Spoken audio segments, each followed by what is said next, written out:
Yeah, the injuries have been piling up for the Memphis Grizzlies a little bit, but guess what? Between Ja Morant, Jaren Jackson Jr., and Marcus Smart, two of those three will be back tonight against the Miami Heat. And also, two-way contract spots have been filled up. There's one more left now that Scottie Pippen Jr. has signed a full standard contract. Who's going to get it? Let's talk about that right here on Locked On Grizzlies.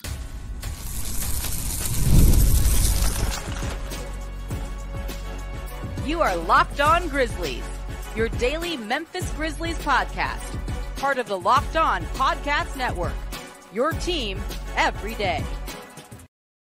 What's going on, everyone, and welcome back to Locked On Grizzlies. I am your host today, Damichael Cole, beat writer of the Commercial Appeal right here in Memphis, Tennessee, covering your Memphis Grizzlies for you. Thank you guys for tuning in to Locked On Grizzlies with me and my co-host, Joe Mullinex, who today you're going solo with me. But thank you guys for tuning in. Whenever it's Joe Mullinex, whenever it's just me, or whenever it's both of us, make sure you continue to tune in to Locked On Grizzlies each and everywhere you get your podcasts, Google Podcasts, Apple Podcasts, Spotify, Stitcher. Wherever you listen, wherever you watch, like YouTube, Locked On Grizzlies is there. So continue to like, rate, comment, review, subscribe, all those good things. Now, today's episode is brought to you by FanDuel.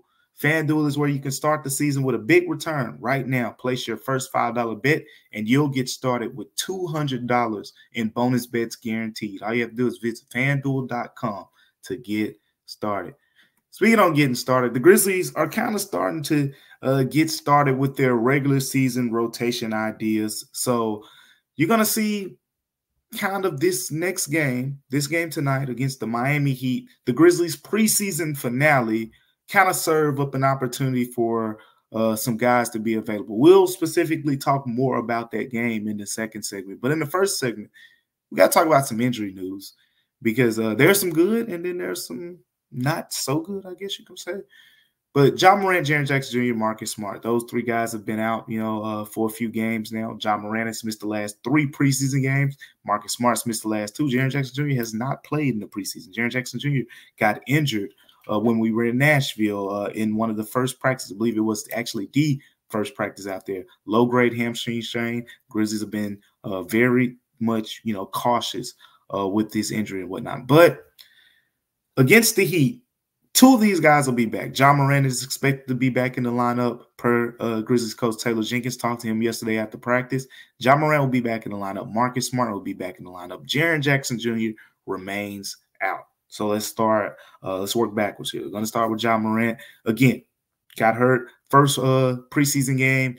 And again, it was an ankle injury. Ja Morant himself said it's just preseason, man. Basically not putting too much stock into the injury, into what it was and whatnot, and he's fine.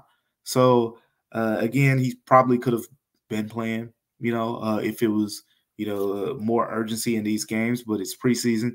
I've said on here on Locked On Grizzlies, my thought process with him, Marcus Smart and Jaren Jackson Jr. was if those guys are fully healthy by the final preseason game, you don't want to say, they're fully healthy, but we'll just wait it out until Wednesday. No, you want to get them one more kind of dress rehearsal type vibe, a run and one more game where they could play upwards over 20 minutes and really get out on the court with some of these guys that they haven't played much with. So Ja Morant, getting him back on the floor is going to be big. Getting Marcus Smart back is another big one. He played that first preseason game. Then he came in the second one. When Ja missed that second preseason game, Marcus Smart was the player who moved over in the starting lineup to start at point guard alongside of Desmond Bane.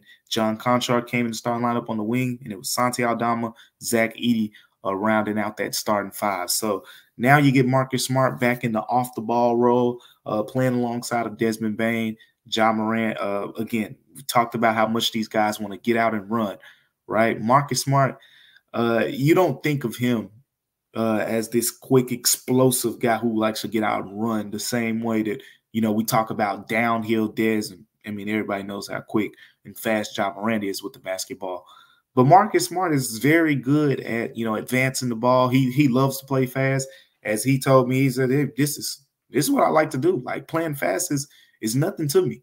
So I'm just kind of intrigued to see how he continues to evolve over the course of what this offense could be for the Grizzlies. But then there's Jaren Jackson Jr.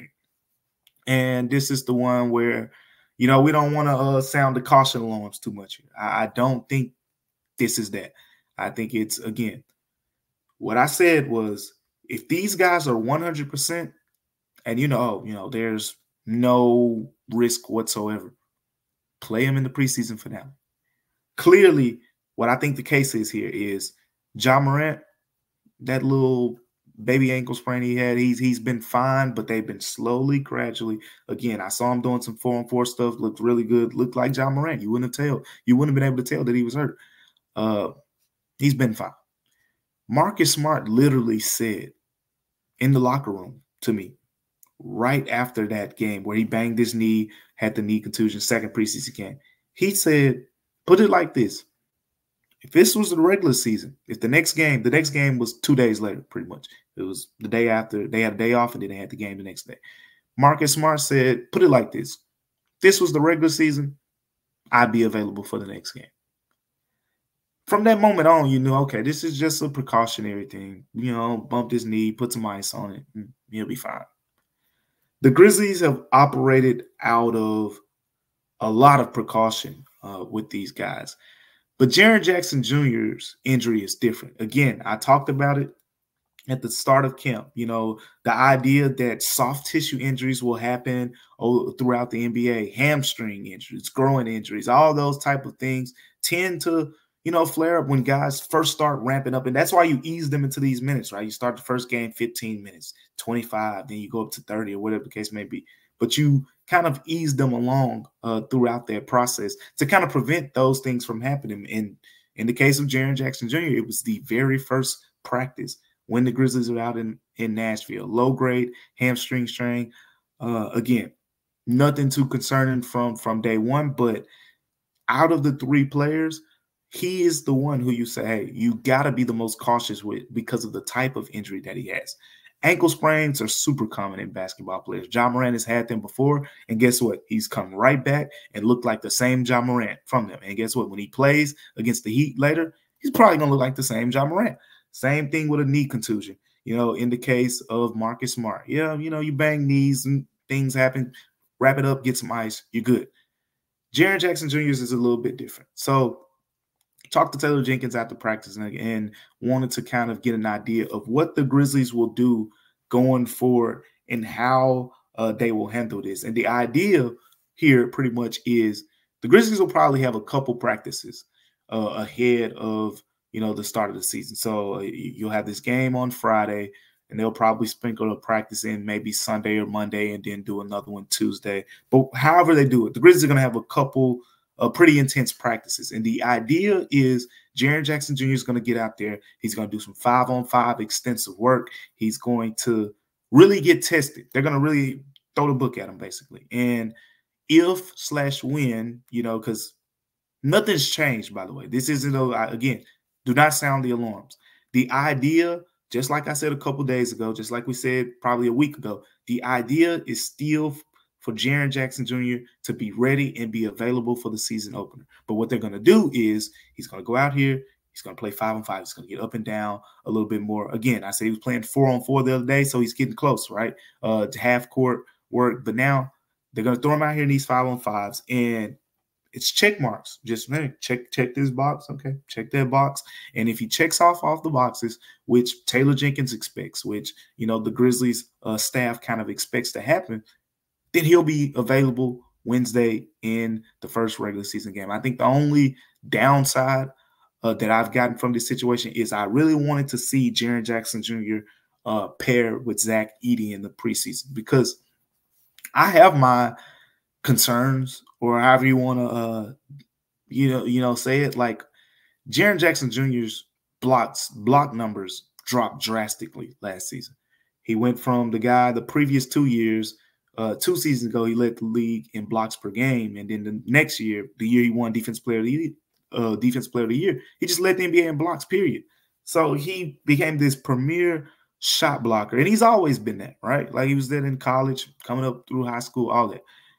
But his blocks, he still averaged over a block a game. I think he was at 1.5, but 1.5 was almost half of where he was at when he was at his best.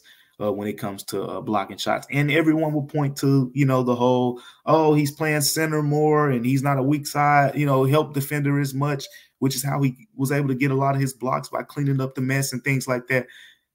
I still got to see it because Jaren's blocks have never dropped off like that. So I want to make sure, okay, there's nothing more to this. Just simply, hey, put a nice center like Zach Edey, a guy who can protect the rim, and Jaren could be, you know, take more risk and things like that, because that's what we believe it is. We believe it's that simple. Then, boom, Jaren will be back to averaging over 2 blocks per game. But we got to see it. So that's my only thing. You know, I did want to see that pairing, but at the same time, as I've emphasized, it's not a big deal. It's not, because it's an 82-game season. And if they don't find, you know, that chemistry early on, first 5-6 games, well, guess what? You got 75 more games to play. And the odds are it won't take them that long to figure it out, at least on the defensive end. Offensive end might take a little bit long. Defensively, it won't take them long to figure it out. And then we'll see, you know, how that process goes. But coming up here next on Locked On Grizzlies, we're going to get more into this preseason game against the Miami Heat. A lot of takeaways to come from that game. We'll talk about that here next on Locked On Grizzlies. But before we get to that, let me talk to the fellas real quick. I got to talk to the men real quick, because y'all have heard the term. All these men out here saying, oh, I'm him. You know, I'm him. You know, you him, right? You think you him?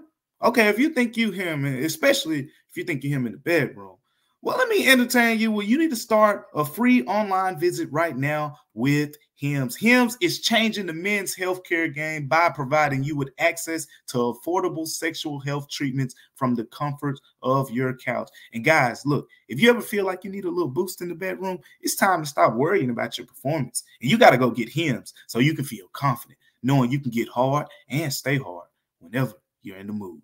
The process is 100% online, so there's no need for uncomfortable doctor's visits. Just answer a series of questions on their site, and the medical provider will determine the right treatment option for you. No insurance is needed, and one low price covers everything from treatments to ongoing care. Start your free online visit today at hims.com/locked-on. That's Hims, HIMS.com/locked-on for your personalized ED treatment options. Again, you think you him, right? Think you him in the bedroom? Go check out Hims right now. Hims.com/locked-on. Welcome back to Locked On Grizzlies, everyone. And we got to get into this Heat versus Grizzlies preview, because this is the preseason finale. So this is kind of going to serve as the Grizzlies preseason dress rehearsal, or whatever you want to call it, but it's the last time you're going to see a lot of these guys in the preseason. And I have a few questions that need to be answered. I have a few things that I want to see, you know, be addressed, and I'll list them real quick. 3 things that just stand out to me in this preseason game. Now that we know Ja Morant's going to play, now that we know Jaren Jackson Jr. is out, Marcus Smart will play, here are 3 things that I'm looking forward to see. I'm going to start with number 1, which is pretty easy. I think a lot of us, I think all of y'all want to see this one. Number 1 is Ja Morant and Zach Edey dynamic. I want to see that continue to take shape. Now, you know, we've been joking about, you know, the Zach Edey fan base takeover and all of that over the past few days. And, you know, me and Joe agreed on certain parts. I mean, we kind of disagreed in certain areas as well. And there's kind of this dynamic, right, about, you know, I think, you know, how many touches is Zach Edey going to get when the other guys are on the floor? I think this game will be a good example of what that will look like, because you remember, Ja Morant played that first preseason game, and it was pretty much a half, right? He came in early third quarter, got hurt, re-injured the ankle, and left the game. But we haven't seen him back on the floor since, again, I talked to Desmond Bain. He said, we got to be better at getting Zach Edey the ball. And I know for a fact that message has gotten through to Ja Morant. And I know that Ja Morant is one of the players on the team who's most excited about getting Zach Edey involved. I want to see that play out a little bit more. We saw the lob in the first game. There was the Ja Morant to Zach Edey lob. There was a couple other passes. But I want to see that continue, that kind of chemistry between those two-man game. We've been talking about the Zach Edey, Ja Morant pick and roll. There's some levels to it. I want to see that continue. to unfold. That's number one for me, without a doubt, as we go into this preseason game. Number two, can Scottie Pippen Jr. solidify the backup point guard role with a good performance? And I say with a good performance because, sure, you may say, oh, he's probably already got it. Damichael, he's going to be a backup point guard to start the season. I want to put the doubts away. I want to say, oh, he's had a couple turnovers here, but guess what? I still trust that we have a very solid backup point guard running this show when Ja Morant goes out of the game. That's what you want to be able to say. And the preseason's been kind of up and down with Scottie Pippen Jr. so far. It's been some really good. He scored the ball, shot the ball, and played high-level defense. Then there's been some moments like, I don't know. So let's see it. Consistency, solid performance. I'm sure he's going to get a lot of minutes in this game, a big opportunity, and it's going to be a flow, right? Ja Morant's going to come out of the game. They're going to bring Scottie Pippen Jr. in, a couple members of the second unit. He'll probably stay in the game with a guy like Desmond Bane. So real interested to see how that dynamic continues to take fold. Number three for me here, who steps up in place of Luke Canard? As we said on the last show, Luke Canard, dealing with some foot soreness after the Pacers game. Don't think he's going to be available in this one. Regular season, we still don't have a timeline at this point, but we'll know more soon. And then you guys will know more when we know more. But as of right now, you should expect that someone else is probably going to play in place of Luke Canard. And if that happens, of course, it's three names pretty much that come to mind for this conversation.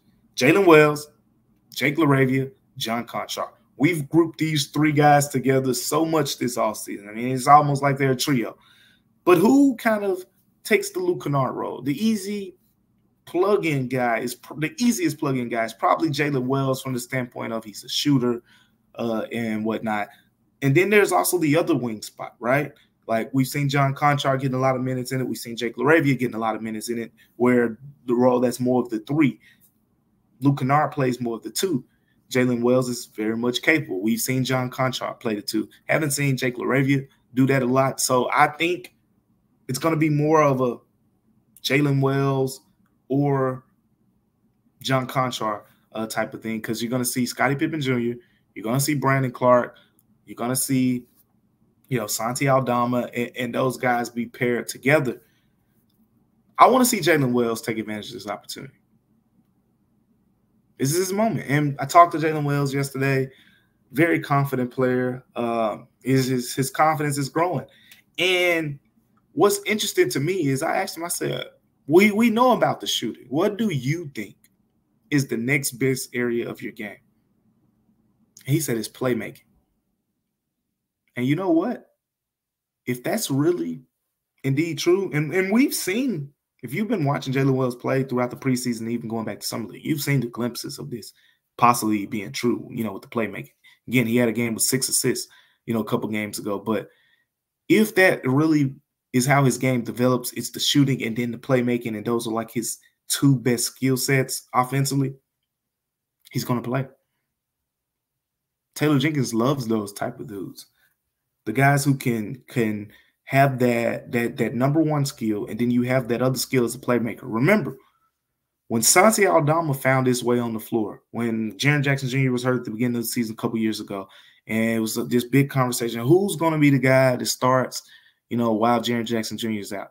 Santi's playmaking is what put him over the hump against all the other candidates who were considered for that role. Because we knew about the shooting.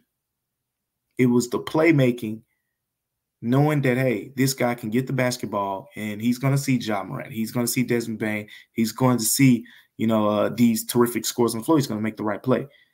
If Jaylen Wells already has the floor spacer part down pat, he even said himself, because, again, he's labeled 3-and-D type guy. He was talking to us on yesterday, and he was saying, my first year in college, when he was playing D2, it's like all I did was drive the basketball. And if you've been watching him in preseason, especially the last game, I think he had the behind the back, nice little floater. He can drive the basketball a little bit. Now, this ain't D2. This is the NBA. So, of course, getting separation, it's a little more difficult. The explosiveness isn't quite there right now. But I think, again, that's things that'll come in time for him as he continues to evolve and learn his way around the NBA floor, the spacing elements of it, playing down the pick and rolls and things like that. That seems like something he's really intrigued by. So those are three things that stand out to me. I want to see the Ja Morant and Zach Edey dynamic really take course in this game. Can Scottie Pippen Jr. come in the game and really impact this game by playing winning basketball and being an efficient basketball player? And then number 3 for me, again, who's going to step up in place of Luke Canard? I think Jaylen Wells. This is a very good opportunity for him to take advantage of. So let's see if he's capable or if he's able. I think he's definitely capable. Let's see if he's able to take advantage of that opportunity. This episode is also brought to you by FanDuel. Hey, NFL fans, you can start the season with a big return on FanDuel right now because it's America's #1 sports book. So when you get a hunch in the middle of the game, you can check out the latest stats, view live play-by-play, and so much more on the same page where you place your bets. You'll get started with $200 in bonus bets. It's if you're new. If you're already on FanDuel, this don't apply to you. But there's some great opportunities for you as well. But if you're new to FanDuel, you can get started with $200 in bonus bets guaranteed when you place your first ever $5 bet. All you got to do is bet $5. You get $200 in bonus bets guaranteed. For the people already on FanDuel, guess what? There are great opportunities on there for you as well. Same game parlays where you can combine multiple bets from one game and to one bet and potentially put yourself in place for a big sum of cash and watch the winning money come in. So go over to FanDuel.com right now to take advantage of these great opportunities. That's FanDuel.com to take advantage. So make sure you go take advantage of those opportunities right now over at FanDuel. The Grizzlies got some roster decisions to make. 14 players are under standard contracts now. So technically they can sign a 15th player. I don't think that's about to happen. The 15th spot is probably going to remain open. 14 is plenty enough. It's not even a big deal. 15 players usually eating popcorn, giving out high fives anyway. Not a big deal, especially when you got two-way players. Speaking of two-way players, because that's what we're about to talk about. 2 two-way slots are filled now. Jay Huff, Cam Spencer. Scottie Pippen Jr. was that third and final player. You only can have 3 guys on two-way contracts. Scottie Pippen Jr. was the third and final player. He got the promotion. He's on a standard deal. He's the 14th player on the guaranteed contract now. The Grizzlies have 1 two-way slot open. Let me fill you in on a CBA guideline rule, however you want to describe it, the collective bargaining agreement. So Saturday, 4 p.m. Central Time, a decision has to be made on non-guaranteed contracts. Essentially, let's localize that for the Grizzlies. The Grizzlies have guys on Exhibit 10 deals who pretty much meet the criteria of non-guaranteed contracts. Yuki Kawamura, Mal Pereira, Miyeoni, Armando Bacot are the ones who've been here throughout training camp. There have been a couple other transactional moves made in the last couple of days, but we're going to focus in on that group in particular because they are the ones who have been here, and this is how this works. In short, the Exhibit 10 deals are pretty much, hey, we're going to bring you into camp. If you take advantage of this opportunity, we might have a spot for you. And if we can't create a spot for you, well, guess what? We would love to keep you in the organization and have you playing for our G League team. That's an Exhibit 10 deal in a nutshell. That's not always the case, but pretty much with the Grizzlies right now, all these guys on Exhibit 10 deals, if they don't make the Grizzlies team, they'll probably have a chance to play with the Memphis Hustle if they choose to take the opportunity. Now, with all that being said, we know how the Grizzlies like to field things internally, right? Scottie Pippen Jr., perfect example. They said, hey, we don't have to go sign a free agent. We're talking about Dennis Smith and Markelle Fultz on the show.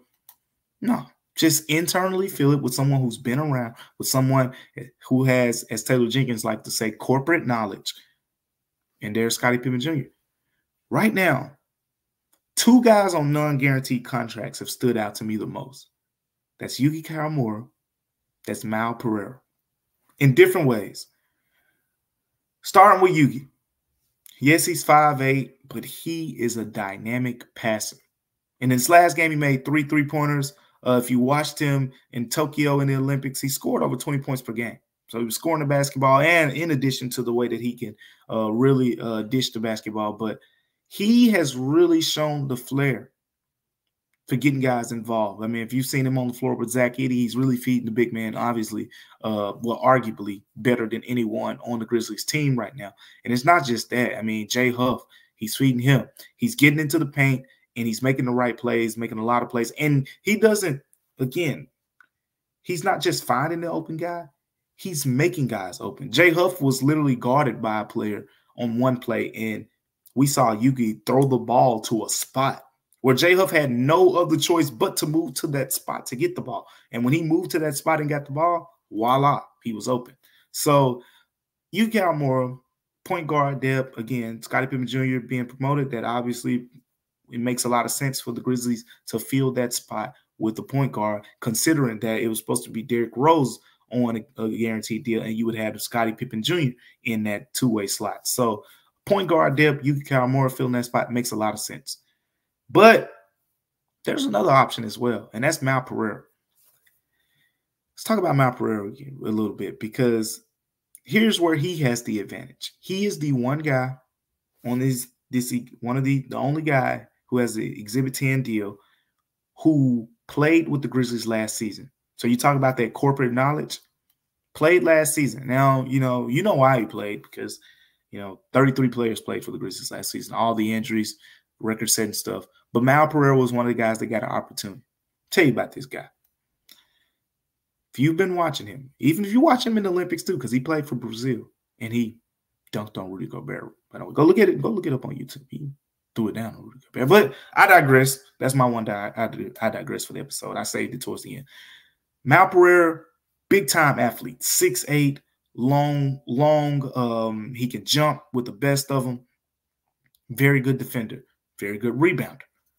Just like Yuki stands out in the area where he's a good passer, and again, he could come in and really impact this team with his playmaking. Mal Pereira stands out from the standpoint is he could come in and be that wing defender that Taylor Jenkins loves, and he's a very good rebounder. Yuki has had 2 games in the preseason with 7 or more assists. Mal has had 2 games in the preseason with 7 or more rebounds. Here's another thing about Mal Pereira. Not really known for his shooting. Last season, I don't really remember him shooting that many three-pointers with the Grizzlies. So far in the preseason, 3 of 5 on three-pointers. And I saw him in practice on yesterday as well. Didn't look bad. The stroke does not look bad for him. We know Yuki can shoot the ball. But Mal, it looks like he's worked on his three-point shot a little bit since I've seen him from last season. So there's Armando Bacot as well, Mie Oni as well, who's a wing, who's actually had a good game against the Bulls. I think Oni made 3 3-pointers, scored 11 points. Armando Bacot hasn't gotten as much time as some of the other guys. North Carolina's all-time rebound leader. I think the ACC's all-time rebound leader. So one of the more decorated players to come out of North Carolina, but still hasn't really gotten much of an opportunity with the Grizzlies, even though, big man depth could be a consideration or whatever. But I think it's going to come down to Yuki or Mal. And again, a decision will have to be made in some way, shape, or form by Saturday, 4 p.m. The way it works is the Grizzlies, again, non-guaranteed deals have to be decided on whether you're going to keep a guy or let them go. And it's not that it has to be decided on like it's do or die, but it's if you keep a non-guaranteed player past Saturday's deadline of 4 p.m., you incur a per-day cap hit. So in theory, they could keep these guys around, but you'd be wasting money. So most teams will be working the waiver wires, and you'll see a lot of players get released over the next couple days throughout Friday and Saturday. So it's going to come down to a decision. Let me know what you guys think. If you're on YouTube, let me know what you guys think in the comments as well between Yuki and Mal, or if there's another guy you like, or if you say, hey, Damichael, there's another guy who just got cut. I mean, Gonna throw a couple names out there, but this is no intel at all. I want to make that clear. I saw Kenneth Lofton Jr. get cut by the Bulls. Fan favorite last year, Lamar Stevens. He just recently was waived by a team as well. So there have been some and many more players, just two former Grizzlies that popped in my head. But I think it'll come down to probably Yugi or Mal. This is just my opinion. That is not intel, by the way. And right now, I mean, it's tough. I would probably lean slightly in favor of Yuki because he plays point guard, because the Grizzlies last year had a shorter point guard than Jacob Gilyard, and there were no restrictions and limitations there. And he's proven that he can make, the team much better. Mal is more a developmental type player, but if you develop him right, you could have something there. So I think he's more the long-term play, whereas Yugi is someone who, in a pinch, could help you playing sparingly in minutes now. And again, if he's on a two-way contract, he's going to be down in the G League some as well, where Yugi could really be a star down there with the way he passes the basketball. He's probably going to be one of the top passers, period, in all of the G League, if that's the case. Thank you guys for tuning in and watching Locked On Grizzlies today. Now, for your second listen, go check out the Locked On NBA season previews on Locked On NBA. Look, from the East to the West, contenders to the potential tanking teams, a 6-episode series with everything you need to know about the NBA season. Find Locked On NBA on YouTube or wherever you listen to podcasts. Appreciate you guys for tuning in to Locked On Grizzlies with us on today. However you're listening, whether you're watching on YouTube or whether you're listening on Apple Podcasts, Spotify, or listening to the audio stream. We appreciate you guys all for tuning in. We're Locked On Grizzlies on today. Next week, time to get to the nitty-gritty. We'll be done with the preseason, so we'll recap what happened, because there's going to be a lot of things that happen over the course of the weekend, from this game against the Miami Heat all the way to updates on Jaren Jackson Jr., and potentially the third two-way slot could be filled. Or if the Grizzlies leave it open, that'll leave some more questions that we could address on Monday's show as well. So make sure you guys stay tuned for all of that. But until next time, remember that Locked On Grizzlies is free and available wherever you get your podcast. I'll see you next time on Locked On Grizzlies. This is Damichael Cole.